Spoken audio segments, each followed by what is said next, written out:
What's next doesn't happen by accident. It doesn't happen by chance.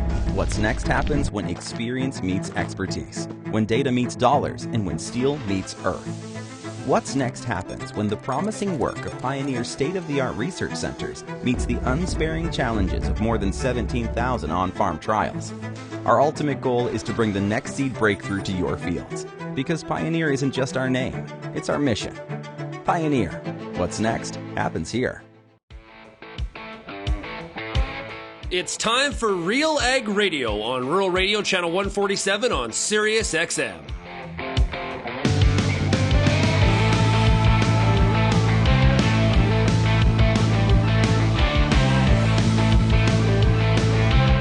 RealAg Radio and RealAgriculture.com is your home for insight and analysis of the issues that are impacting your farm business.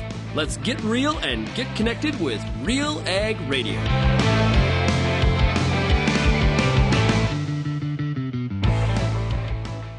Welcome to RealAg Radio here on Rural Radio 147, Sirius XM. Shaun Haney, your host here on this Thursday edition of the show.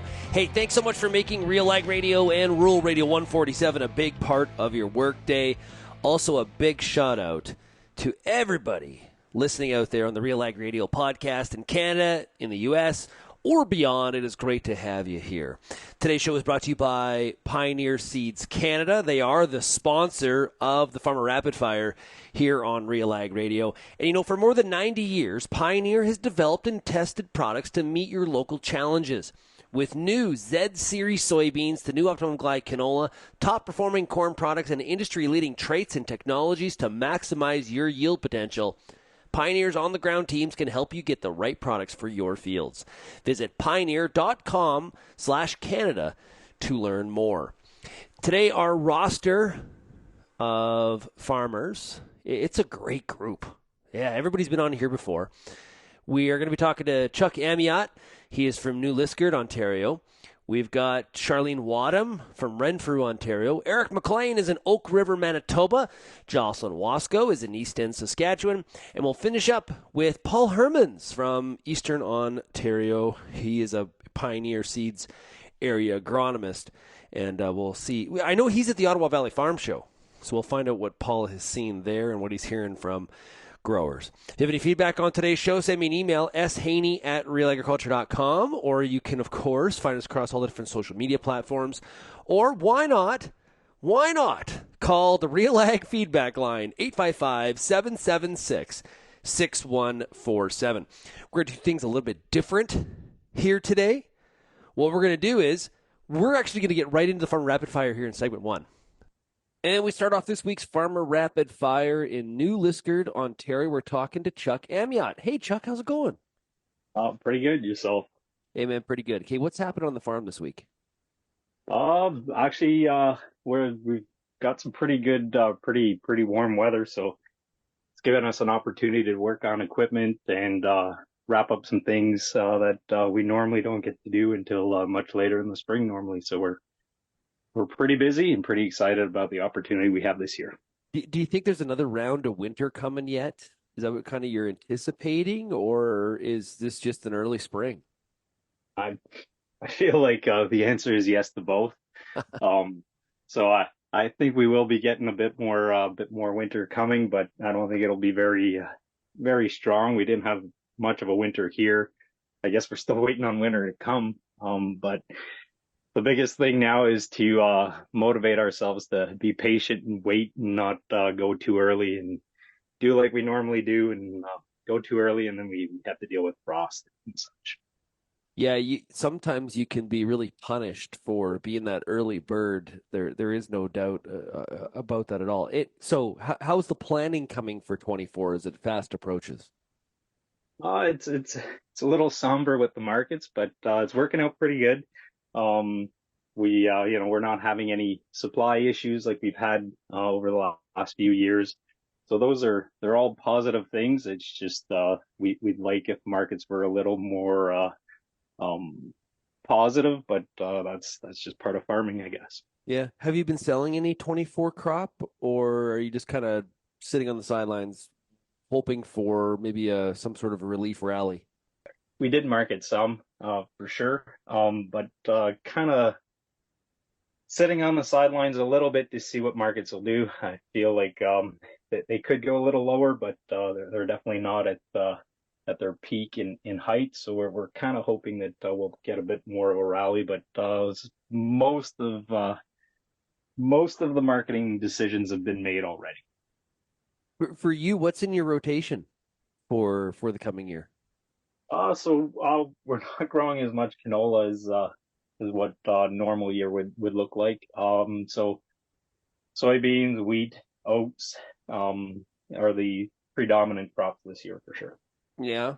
How come canola's dialed back? The cost of production and the cost that we can market it for right now is not really as good as the other crops are. So we're removing a lot of it out of the rotation this year just for cost production purposes. Yeah. You mentioned oats. Is that a crop you've been growing for quite some time? Yes. So far north in Ontario, our weather is much more like you'd see in northern Saskatchewan. So oats are always a pretty important part of our rotation. They're probably our main crop, meaning that it's pretty consistent, pretty useful for us. But it's not representative of all of Ontario. But for my region, it's a pretty good and suitable crop. Yeah, like Northern Ontario pretty much grows the same crops that you would traditionally see in Western Canada, right? I think a lot of times people from outside of Ontario think about corn and beans, but in Northern Ontario, it's just a little bit of a different mix, right? It's different climate.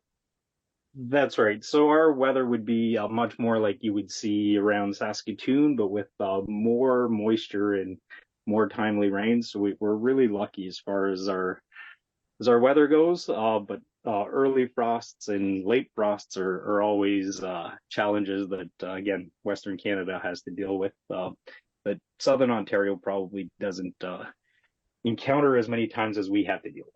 Yeah. So Chuck, as you look at the year ahead, how are you feeling about things? You mentioned kind of the buzzkill of the market sliding to the downside, but are you feeling optimistic about the year ahead, or are you kind of more on the pessimistic side? How are you feeling about the year ahead here for 2024? Pretty positive, I would say. We'd definitely love to have markets to be a little better. But all around, I think things are pretty good. We're not struggling with major issues we've had in the past, such as lockdowns and supply issues and that sort of thing that really was unpredictable and very difficult to plan around or even deal with when these situations happened. So lots of positive. Markets they're bound to rebound within a timely fashion. It might be a year or two, but it won't be forever. So right now we're adjusting a few things. We're pretty positive as far as things go, and we're coming off 4 really good years. So we're in a much better situation today than we would have been 3 or 4 years ago if the same situation would have happened. Sure. Well, hey, Chuck, thanks a lot for joining us here this week on the Farmer Rapid Fire. All the best to you as the 2024 growing season begins, and we'll talk to you when we get some crop out of the ground, okay? Perfect. Thank you. Thank you for having me on. We're going to take a quick break, and we've got more of the Farmer Rapid Fire coming up. You're listening to RealAg Radio, brought to you today by Pioneer Seeds Canada.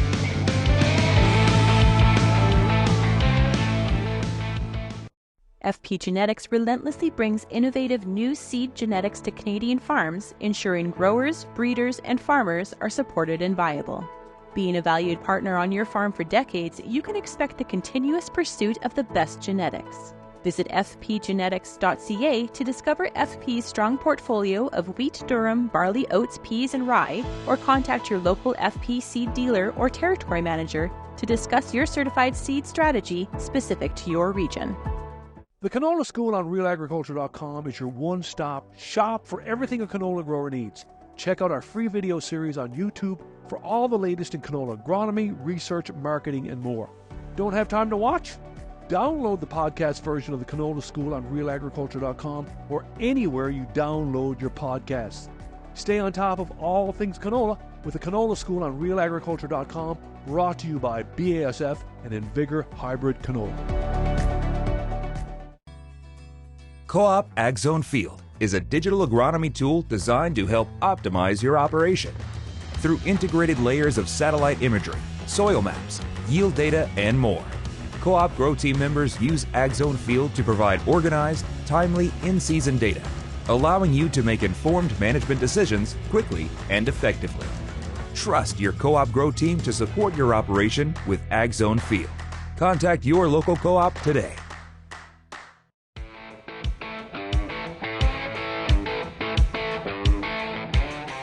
And to the Farmer Rapid Fire, brought to you by Pioneer Seeds Canada, to Renfrew, Ontario. We're talking to Charlene Wattam. Hey, Charlene, how's it going?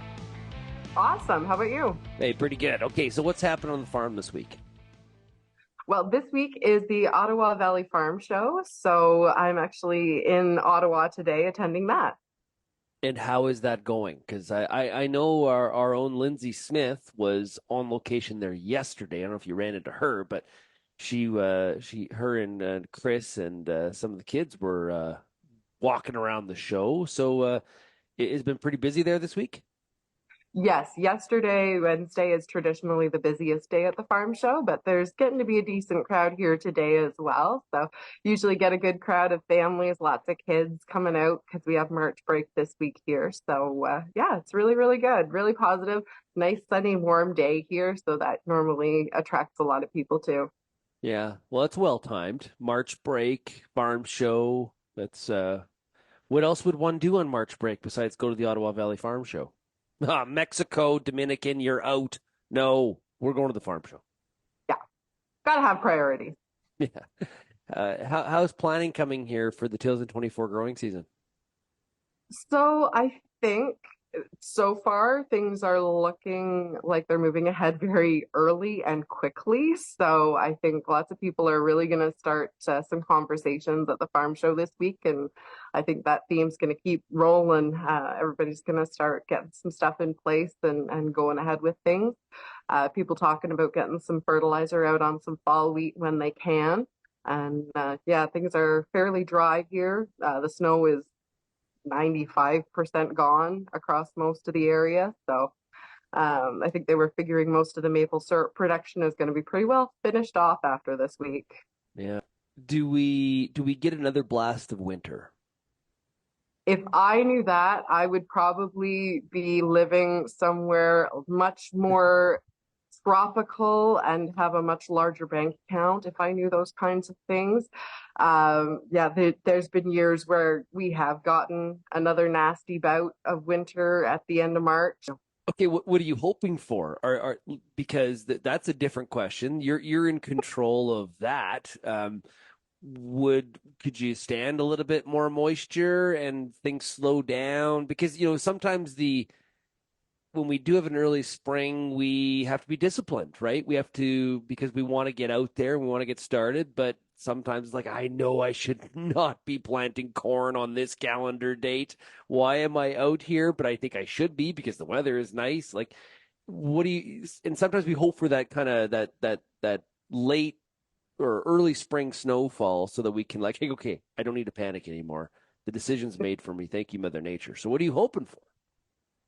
Yeah, no, it is kind of nice when Mother Nature takes it a little bit out of your hands that way, so you don't feel quite so pressured to make the right call. But personally, I like that the snow has gone away, and I would just prefer that it is a nice, moderate spring, not getting too hot, just keep it in that, slightly below freezing to slightly above freezing for the next couple of weeks, because that'll help moderate things too. Some nice spring rains to get things started and growing, and it would be nice to just have a relaxing spring, and we all know that that's so very unlikely. How are things with the livestock? Good. Baby goats are expected in about 3 weeks. Okay. So all of them are looking very much like they've swallowed barrels now. Goats can get wide. Either they eat too much or they are pregnant. Now, remind me, are you doing goat milk or are you meat goats? Meat goats, yeah. Okay. And how has that market been? How is that going? Good. There was some really good markets just a couple of weeks ago, I think, coming up towards the Easter market. When I looked last week, prices had dropped back a little bit into the slightly more normal range. So we'll see, I guess, how that goes coming forward. I don't have a large number of goats, so we kind of have our own specific marketing plan that we just stick to and keep it simple right now, since both Ryan and I work full time off the farm as well. Yeah. Yeah. And w- re- I remember you telling me this story before, but what got you into goats? So the farm that we live on has been in my husband's family since 1980, and it was a 300 head beef feedlot originally, and so had all that kind of pasture ground and infrastructure there. It makes up about 10 or 12 acres of our farm. But then they got out of cattle in the late 90s, and so it was abandoned for about 20 years before we came back to the farm, and it had grown up into like those scrubby Manitoba maples and a bunch of scrubby bushy stuff. So Ryan tried to work away at it for years, and with the chainsaw and the bush hog and hack it away, trying to make it look decent back there. And finally we got goats, and they did in 3 months what he couldn't accomplish in 3 years. So we've kept them. Yep. Okay. And that is really, really funny. Okay, so you said it's kind of you have a smaller herd of the goats. Is it something that you would consider expanding into the future? Right now, working full time off the farm, we're trying to right size things for ourselves and not be overwhelmed. We've moved past the young farmer stage, getting into our 40s now, so we're trying to see the bigger picture in our lives and create a little more balance. So I think right now we're happy with where we're at. We definitely don't want to see them leave the farm because we do want to keep things maintained. But expanding any further, we would require more investment in infrastructure and time. We really have the capacity for right now. Now, my perception always was goats will eat anything, but I think it was you telling me that goats are actually quite picky. Is Goats that are correct? very picky. Yes. If they do not like the hay that's in their feeder, they will go on a hunger strike like none other. Union Not goats. You have union goats. union goats, yes. But all the trees that grew up in that like 10, 12 acres are pruned perfectly 6 feet up. Wow. So what's the feeding ration look like? Are you grazing them? Are they taking care of some brush area, or are they on a grain diet? Talk about the feeding ration. So we do pasture. We have a grassy pasture set up. We try and incorporate it so that there's a little bit of browse or bush area with the grassy section so that they can kind of have both types of feed that they like. And they do like a bit of the shade too, getting into a treed area. So where sheep will graze, say like 70% grass, and do some browsing maybe 30% of the time. Goats are the opposite, where they prefer to browse and more like deer. And they will graze, but they're not a real efficient grazer. So having a mixed pasture that way works well for them. And then in the seasons where we can't pasture, we have a grassy hay that we feed them. Right now, they're getting a second cut, just kind of coming up, something that's a higher protein coming up to their hitting dates and while they're in lactation. They do get a basic grain diet, just kind of a whole oats based grain, just a little bit twice a day, just to keep them coming up and make sure that we're getting an eye on them to make sure that everything's okay. Being an animal that does not deal well with predation, they tend to hide any issues they have very, very well until they are right on death's door. So if you don't have your eye on them every day, they can go downhill very quickly. And Interesting. you never want to see an animal suffer. So you like to catch that early. Before we wrap up, how heavy is a finished goat? So like a market kid, anywhere in that 70 to 100 pounds is ideal. When you're talking a mature animal, 140 pounds usually for a doe, and then the bucks will get up over 200 pounds. But that's normally when they're kind of 3-4 years old, when they finally mature. I just remember in Jurassic Park, that's how they lured the T-Rex, was the little goat. And yeah, dinosaurs love to eat goats, apparently. Charlene, thank you so much for joining us here in the Farm Rapid Fire. Enjoy the Ottawa Valley Farm Show, and good luck with planting, and we'll talk to you when some crop gets out of the ground, okay? Sounds great. Thanks a lot. Take care. Thanks a lot. Okay, Charlene, thank you so much. And Eric enjoyed some of my goat humor, so that was good. Charlene, meet Eric. Eric farms in Manitoba. Hi, Charlene. Hi. So, Kate, well, hey, Charlene, thanks so much. Really appreciate it. Thanks for the time. Take care. Cheers. We've still got 3 more stops in the Farmer Rapid Fire. You're listening to RealAg Radio, brought to you by Pioneer Seeds Canada.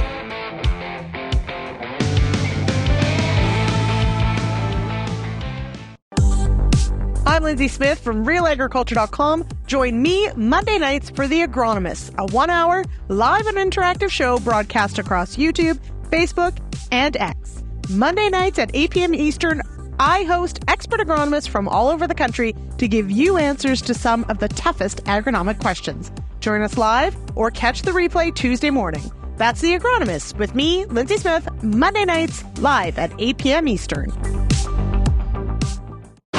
Through a growing storm of kochia, cleavers, chickweed, and more, there's a clear path. Introducing Oxbow, a versatile cereal broadleaf herbicide that gets the job done. Powered by Duplisan technology, Oxbow is your workhorse on resistant kochia and other tough weeds. With flexibility in timing, rates, and recropping options, your path is clear. Find your way on the path of least resistance at newfarm.ca/Oxbow. Peter Johnson at Wheat Pete, RealAgriculture.com, and what an opportunity! Oh my gosh! You think you can't grow better wheat? You are absolutely wrong. We're going to show you how to strive for those record wheat yields that they get in the UK and in New Zealand. You can grow 150 bushel wheat. I'll show you how. Catch Wheat Pete's Word every Wednesday on RealAgriculture.com or download the podcast on iTunes or Spotify.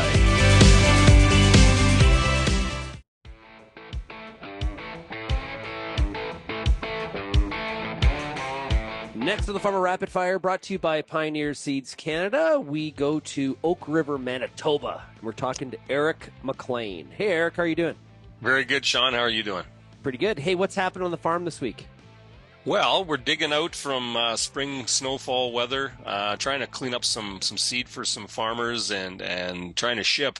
We're struggling right now because roads are disintegrating very quickly, and road bans are on now, and we're hearing about some municipal road closures as well, which doesn't bode well for trying to move spring trucks anyways, and that's the crux of our business. So things could be better. We just don't have much frost in the ground. We had a mild winter, right? And so with this moisture on top, it seems to be causing a bit of a soup on top where the frost is below and the roads are soft on top and the trucks are cutting them. So that's our primary concern these days, is about, well, what's going to happen? Are we going to get some weather to improve, get the roads dried up and firmed up again, and then resume activities before we get into seeding time? So yeah, because you've been getting a fair amount of snow as of late, right? Mm-hmm. Yeah, well, we've been away a bit. Marnie and I, my wife and I, we were able to get away quite a bit in February, and we came back to this big storm system that rolled through over the last week or so. We had the kids in provincial hockey, and that got it through. And it always seems to be fun. Every time we have provincials for hockey, the snow comes, the storm comes, and you're fighting all the battles on all the fronts, whether it's the emotional battle of the game or it's the roads to try to get in between there and the hotel and back home again. And we got a good half a foot or more, and then we got another foot or more here on the second wave that they didn't really think was going to be as bad. And then they talked about flurries last night, and here we're waking up to 4 inches of snow. So it's we've got about 2, and I was surprised. I came back from Marnie was at meetings in Guelph, and we had a beautiful week, a few days in Guelph. It was plus 20 and nice weather in that part of Ontario, and met up with some seed grower buddies and had a great time with them, visiting their facilities and catching up, and got on the plane and came back to wonderful Winnipeg and landed in this horrible snowy blight to work our way back home with. And the piles of snow that get accumulated in our push here, we've got about 7 acres of yard site that we have to clear off. So the stockpile of snow was next to nothing when I left, and I came back and it's like as if all of winter decided to happen in a week. So the boys were very busy pushing snow and getting the yard cleared up again. And now we're on the other side where it's now got snow on top of soup. So it's really fun. But it's spring. It's March. Yeah, and from a growing season perspective, this is moisture that you'll take, and you got to be feeling pretty good about the agronomic side of the equation. I'm not sure about the market side. That's a whole different story. But from an agronomic standpoint, you got to be feeling pretty good. Yeah, it helps. I think in general, we are in the pothole district of Manitoba, which means we have quarter sections with about 20 acres of sloughs and bush on them and stuff like that. The water will go off because we have enough topography, and it'll recharge those sloughs. It'll put water in the creeks and the rivers and the lakes, and that'll create that ecosystem that keeps that water cycling. And we tend to get rains, and we tend to be pretty good shape. In general, our high spots will dry off, and we're going to still be looking for a rain as soon as we get seeding going, because those high spots will be drier than obviously the low spots. So we're always constantly, when we're drilling in the seeds in the spring, the high ground will be dry, the low ground will be mucky, and the mid slopes is what we really rely on getting the big bang for buck for, and hopefully a good decent rain gets it all going. So now, as a seed grower, you're in tune with what people are putting in the ground. I'm curious what your thought is. I saw the Stats Can forecast on acres. As people have been talking, wheat and canola lower. I would say, what do you think about that? Because I think the canola number actually is going to be lower than what they're forecasting. But what do you? I think they want it to be higher, but when guys have carryout, and we were previously musing about that, then a lot of guys are going to have a bit of carryout canola this year potentially, and I think that kind of affects where they're at with their bin space equation potentially as well. But what we're seeing is that there's a static nature in rotation, and it usually fluctuates a kind of a 5 or 10% one way or the other. There's the odd guy that'll pick up a little bit more peas, put them in because he wants to save on fertilizer. Same kind of equation with soybeans in our neck of the woods here too. When it comes to cereals, the malt guys and the livestock guys are still going to put in barley. Maybe they won't put in as much. When it comes down to wheat, they're still going to put in the bulk of their acres to wheat and canola probably around here. And the swing acre is really what's in question here. We haven't seen as much uptake on oats. And we will see, like, barley is being lower to flat. But, when I say that, I think what has happened is that there's a lot of trepidation in the market. Guys haven't seen any clear indicators of what they think is going to make them money. And so they're just sitting on their hands right now. And so we're enjoying our inventory is at a good spot.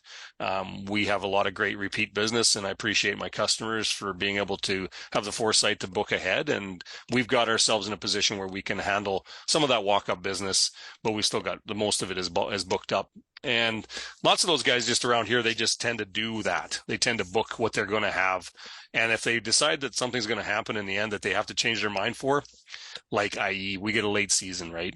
And what are you going to do with that acre that's underwater right now or that's way behind schedule? And that's when we usually see some guys jump into some oats or some barley crops that they can get to cycle out a little sooner on the maturity scale. But in general, we have seen more sales of peas. Our wheat sales have been probably stable, so not excessive. Our bag canola a lot of that happens in the early fall. So it doesn't really move around a lot. There's usually a couple of guys that say, oh, I picked up another quarter or I lost. So then, you see a little juggling on the bags. The soybeans, we were booking some more soybeans into the last little while. And like I say, right now we're custom cleaning some barley for a few guys in there. They've decided that. We also have this analogy, and you may harken back to your days in the seed business there, Shaun, where whatever isn't sexy is usually what you should grow, right? So right now, wheat, barley, and what was it, wheat, barley, and canola, I guess, were not as good. So, I mean, maybe that's the play, is that you should put in more of those. But I've seen one report said that corn was going to be up, and what was it, one of the other crops. But anyway, I digress. You mentioned oats, not moving as much, but Stats Can's forecasting I think 22% increase over last year. So not happening in your area. Not happening in our area anyways. We're sitting on lots of oats as far as that goes, and we've marketed out the rough oats that haven't been cleaned. So we're getting rid of some of that inventory, and we tried to sell that out before the market really fell out from it. But that's the trouble about oats though, right? Oats is poor man's corn. That's what I call it, because I like growing oats. I can grow bushels of oats and I can market them for a decent price, and they're a lower input crop. And at the end of the day, we feel good because we're filling bins up. Well, you're filling bins. Oh, that they're good at that. They're good at that, right? They're fluffy. You betcha. And at the end of the day, if you can grow an oat, and if one more guy grows another quarter of oats, how does it affect the market, right? And that's always the question. It seems like the milling industry buys up and fills up silos, and then they don't need any more. And then if livestock aren't feeding it, that's another thing. And then, of course, there's this recent article about manipulator and how it's been affecting oats and the trends in that too. So that may be having a negative opinion on oats, but I love them. I just wish everybody could eat more granola bars, and let's chew through some more of that pile. So. I think we've just come up with the marketing campaign for prairie oat growers. Hogan needs to talk to us, Eric. Oats, poor man's corn. Hey, before we wrap up here, I'm curious what your thoughts are on the commodity complex and sort of the deterioration there. That's definitely changed, especially compared to, like, say, 24 months ago. Yeah, and it's shocking because we still kind of look back at that and say, well, what's the fundamental reason for that? Like, why is this happening? What's the disruptor that's creating that to happen? Because we still had supply chains in a certain form of duress coming from the Black Sea region, but yet the product still seems to be able to make it out of there, and it's still a preferred destination for that region. We look at it goes, well, is it just too expensive? Was inflation too much of an issue? How can we see this go? But the big crux of it is that we've seen those costs escalate, right? Like manufacturers of equipment, input suppliers, everybody has an inflated cost of production and has therefore a need for an inflated revenue value. And we're no different. Like, and I said that over time, we've always seen these cycles come and go since 2008 or whatever before then in my time, where all of a sudden now the price of everything is at a different regime level, and it won't go back down very easily, but yet the market can swing within 24 months or, well, even less than that. We're talking about a big erosion in the market since last summer. So that's 6-7 months, right? So yeah, what do? Well, we've seen this before. And I think one of the better quotes from the financial district was that, well, hopefully your powder is dry and you've got a good contingency of cash flow on hand to be able to make the decisions you need to. We've been fortunate. We bought our inputs at the right levels, I think. We marketed enough grain. We've been able to make sure that we're shoring up and taking that profit as we can. On the other side of it, I said to my wife, we also had to share, we also had a bunch of hail claims from last year. We had some pretty nasty weather that came through, and that slow release moisture still helped out the rest of the crop. But we did have some good, healthy hail claims, and that's helped to pad us up on our risk management perspective anyways. And so when you add all those things up personally, yeah, we're not in too bad a spot. And I'm hoping that for next year here, if we have to defer some sales, we can still backload it with some old inventory if we have to carry it over too. We're still not out of the woods yet, Sean. Like, there's a lot of dry ground out there, and snowfall is nice to see. It means that they will rain again or will snow, but it doesn't necessarily mean that the crop's going to be any good, because you still need to have that rain in May and June and July to get it going, right? So. Eric, awesome stuff. Great to chat with you. All the best to you. Good luck this spring, and we'll chat with you again soon, bud. Thank you, sir. All the best to you and your viewers, too. So, you're listening to the Farmer Rapid Fire on RealAg Radio, brought to you by Pioneer Seeds Can.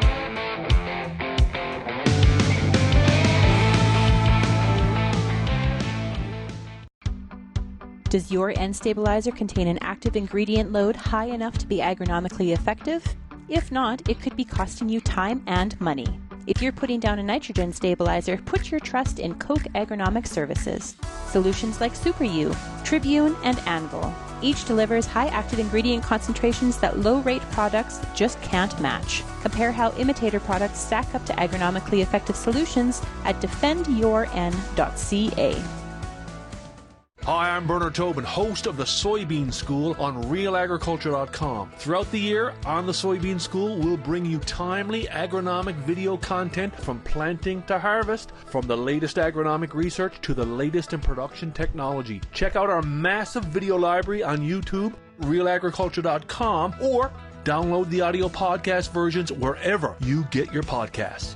The Soybean School is brought to you by BASF and Syngenta Canada.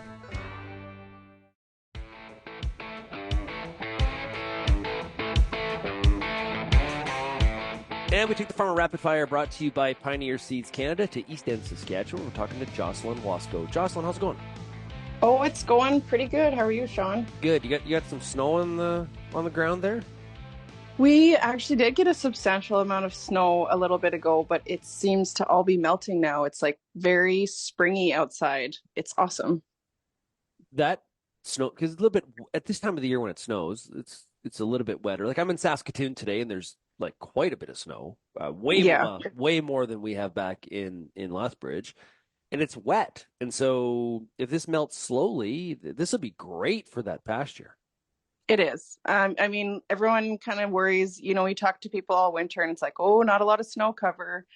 It's like you can get one wet snow in March and it can make all the difference. So we just kind of bank on some kind of moisture event in the spring. And so far, this has been great. Like, there's tons of runoff. I know dugouts are being filled. So far, so good. I mean, obviously, we'll take some rain in when it's actually spring, but right now, I think quite a bit will soak in for the pastures and grow some grass. How'd the bull sale go? The bull sale was great. Yeah, we are kind of the beginning of a long string of purebred Hereford bull sales.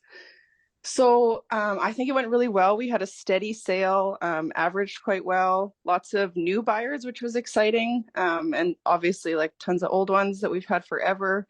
It's just kind of the best day of the year for us. You get to see everybody that you've known kind of, for me, my whole life. But yeah, it was good. Prices are good. I think optimism was really high, which is just such an exciting environment to be in right now. I mean, cattle producers have really rode the waves, and it feels good to be on the upswing right now. Yeah, well, that's a long wave. It, like, and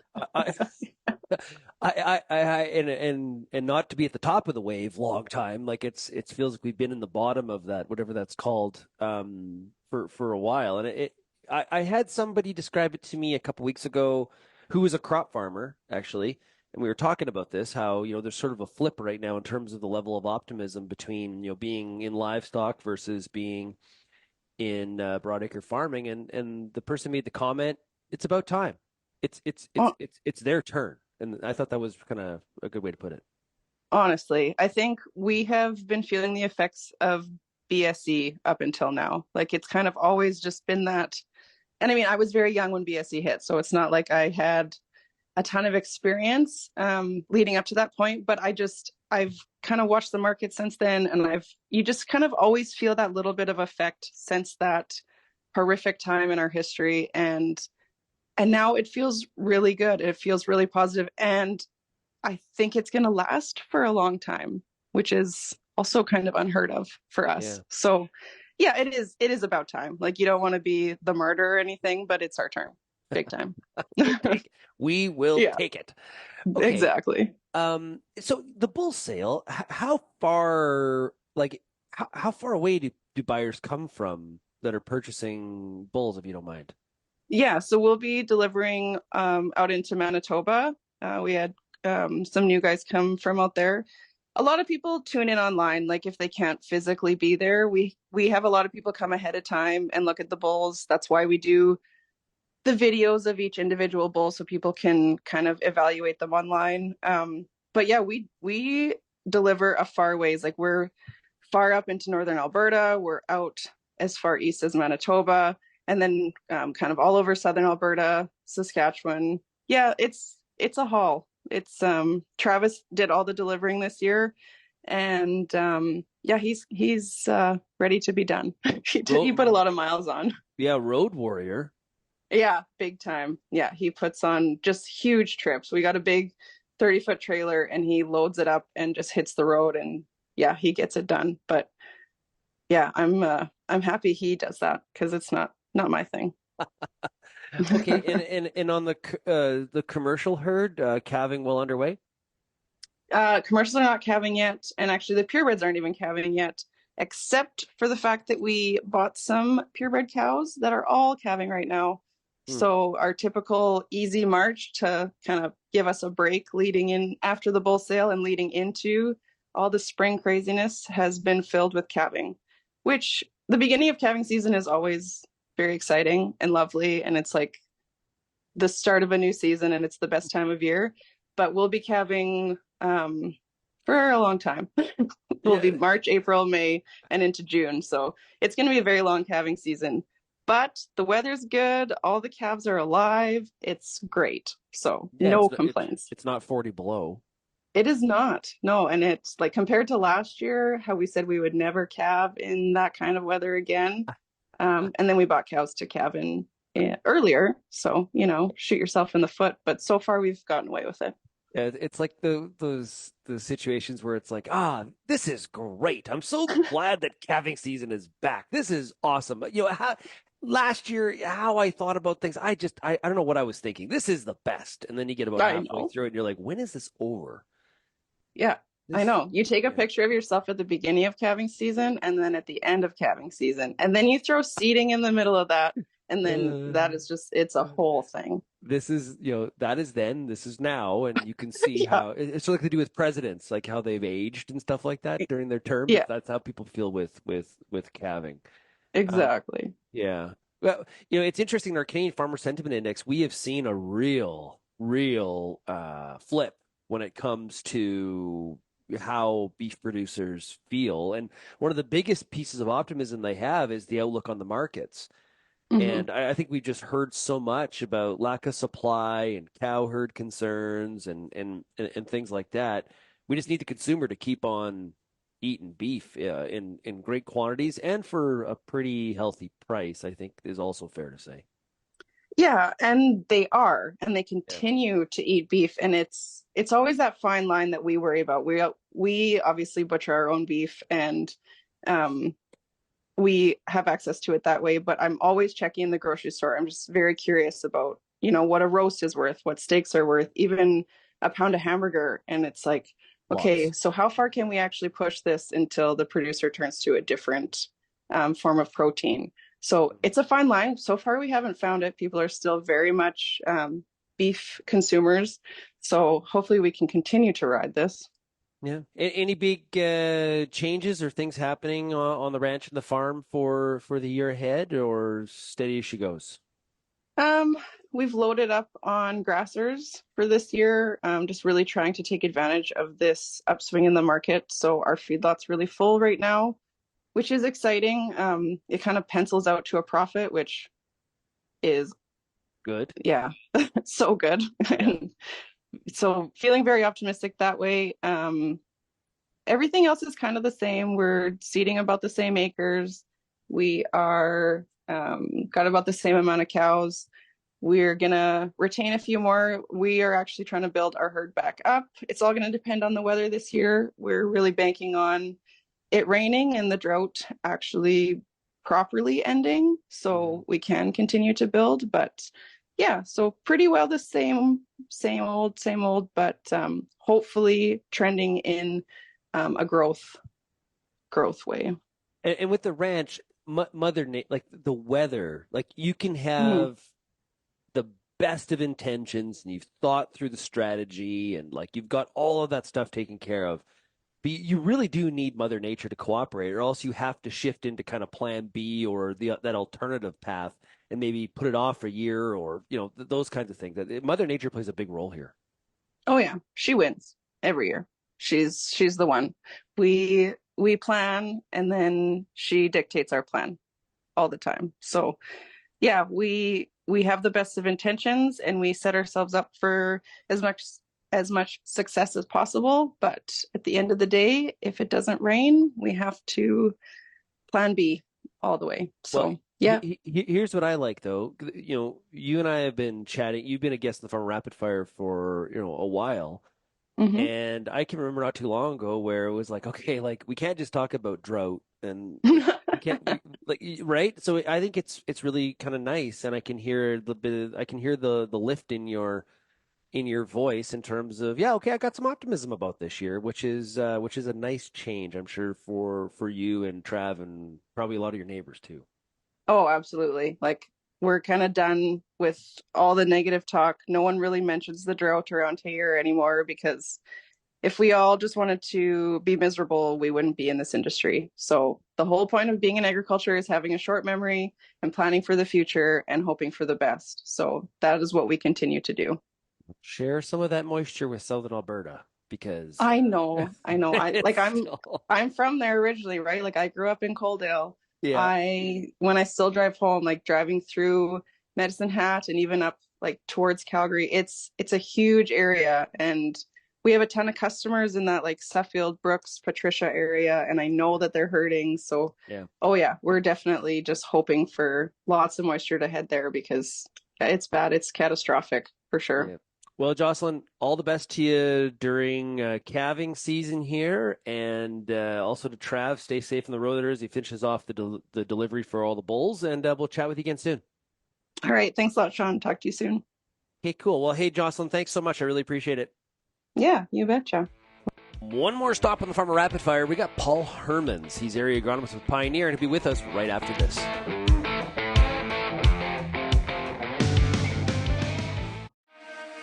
Get all the information you need to keep your pulse crop healthy and profitable with the Pulse School on RealAgriculture.com. The Pulse School is a free YouTube video series covering agronomy, research, and more across a host of different pulse crops. It's also available as an audio podcast wherever you download or stream your favorite podcast. Check us out on YouTube or visit RealAgriculture.com. The Pulse School, brought to you by BSF Canada. What's next for your fields? At Pioneer, delivering industry-leading genetics drives everything we do. From the scientists in the lab to our local teams with boots on the ground, we are determined to get there first. Developing top-performing products, proven in more growing conditions than ever before. Pioneer. What's next happens here. Visit pioneer.com/Canada to learn more.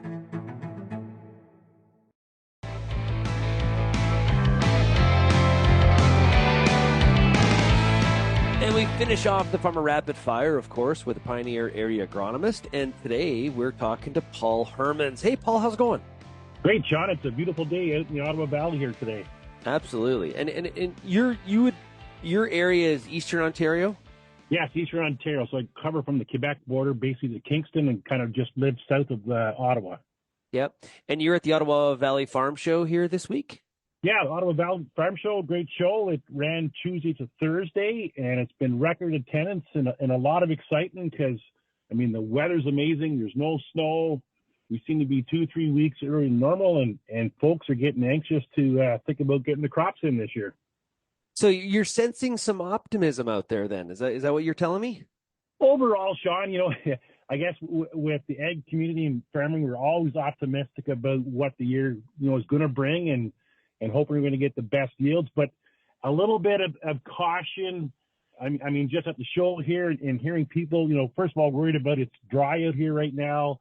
Will I make it? What's going to happen from a planting standpoint? But we're a good 6 weeks away. A lot of things can change.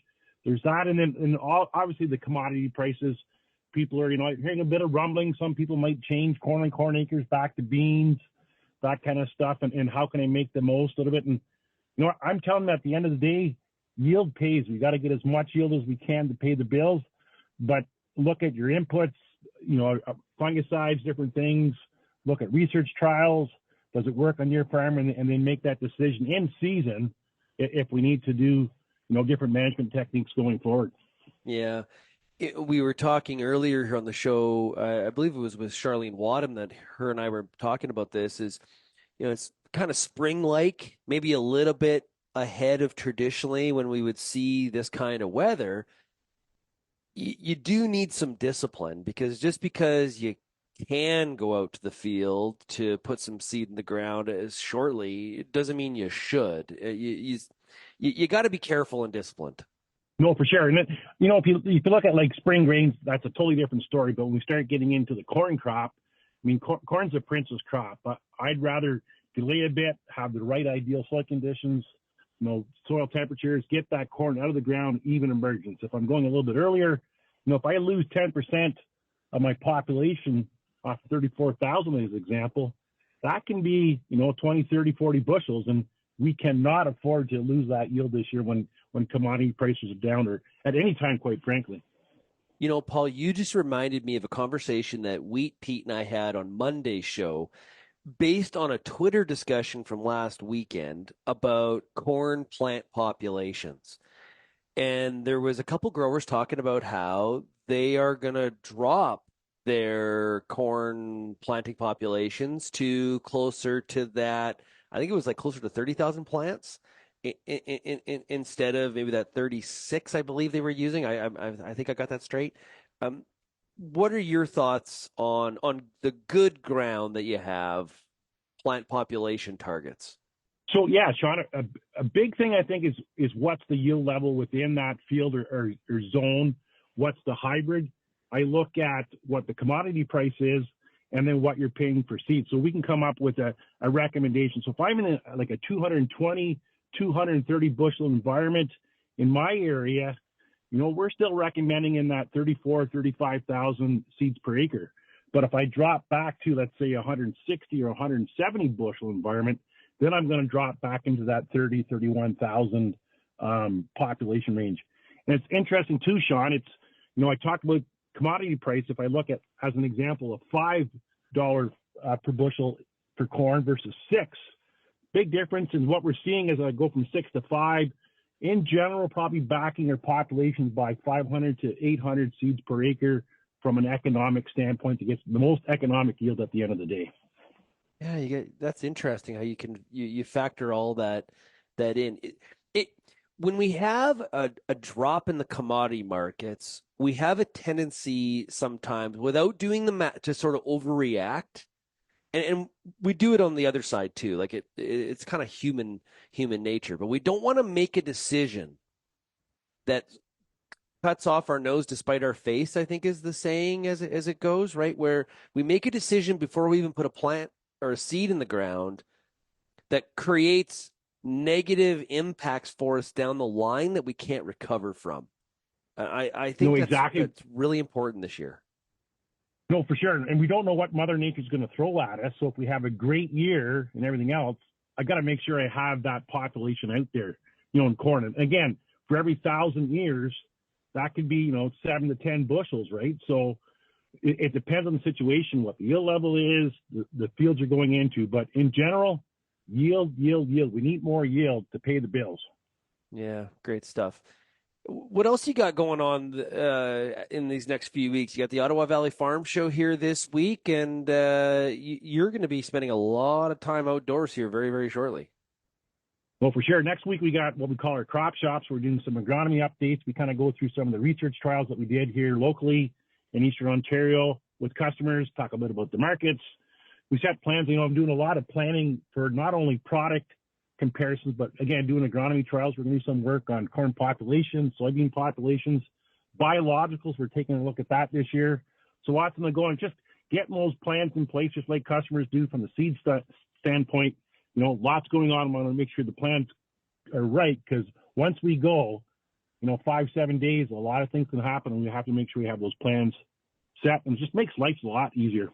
Absolutely. Well, hey, Paul, thanks so much for joining us this week on the Farmer Rapid Fire. Thanks so much. I really appreciate it. Appreciate it. Best of luck this spring there, Shaun, across the land. It's mid-March.